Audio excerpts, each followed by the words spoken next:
So Gallup, which is a company whose work I really admire, I use their research a lot, and part of the strengths-based coaching movement, did a huge piece of work on leadership and what makes an excellent leader.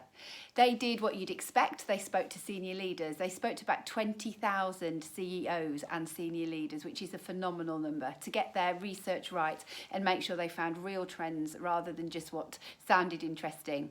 Then they looked at 1 million teams, 1 million teams. They have so much data because of what they do at Gallup, so they looked at 1 million teams and how they operate.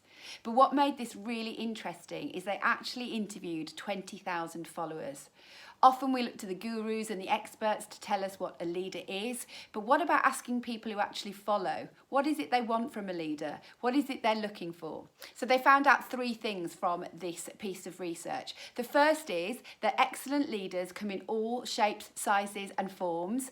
But what they do is they focus on what they are good at. They become better where they are strong. They find what is their offer and their niche, and they become excellent at it. As many of you know, I'm a strengths coach. I really believe in this philosophy. We need to practice and get better at and leverage the things that we are made to do. That's what really good leaders do.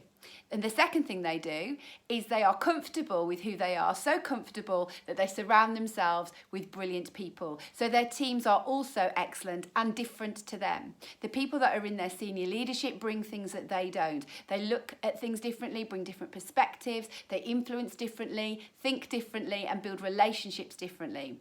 And because of that, the team has this balance and productivity that it wouldn't have if everybody was like them. And they're not threatened by other people's brilliance. They in fact want it around them and build a team built on others' strengths and abilities.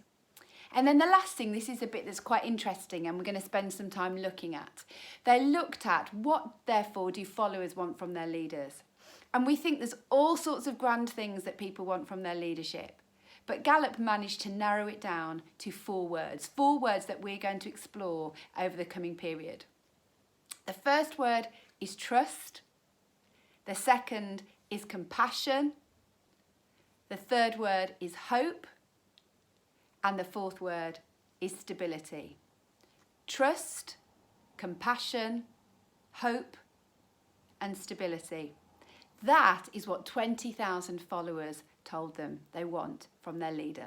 So how do we cultivate those 4 things in our leadership? Whether we're leading one person or 1 million people, whether we're leading our family, we're leading volunteers, we're leading friends, people that we care about, how do we develop trust, hope, stability and compassion? Well, we can take some time to look at that in the coming days and weeks. Watch this space.